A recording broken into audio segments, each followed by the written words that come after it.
بالله من الشيطان الرجيم. بسم الله الرحمن الرحيم.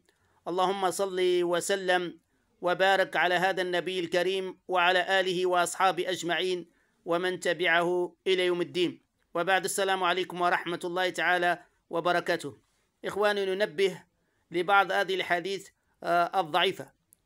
وقد جمع ابن حجر العسقلاني 11 حديثا ضعيفا يتحدث عن شهر رجب، وكذلك الموضوعات 21 حديثا موضوعا يتحدث عن شهر رجب. ومن هذه الأحاديث الضعيفة، وقبل الحديث عن هذه الأحاديث الضعيفة، قال ابن حجر العسقلاني: لم يرد حديث معين بخصوص صيام وقيام ليلة من ليالي شهر رجب، يعني تخصيص ليلة من لياليه، ولا صيام وصوم يوم من لياليه، إلا قال أهل العلم إلا أن الإنسان يصوم بنية أن صوم الحرم، ويستحب لأن شهر رجب يدخل في هذه الأشهر الحرم ويصام بنية الأشهر الحرم. أما التخصيص في ليلة من لياليه، قيام ليلة من لياليه، كبعضهم أنهم يقومون ليلة 27 من رجب، فهذا لا أصل له. وكذلك في تخصيص ليلة أو قيام ليلة أو صيام يوم معين، فلا يوجد تخصيص يوم معين أو صيام يوم معين أو قيام يوم معين.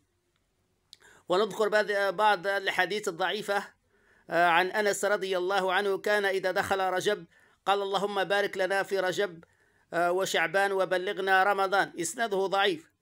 وكان إذا كان ليلة الجمعة قال: هذه ليلة غراء ويوم أسهر. قال المناوي في فيض العزيز، أخرجه ابن عساكر في تاريخه، وأبو نعيم في الحلية.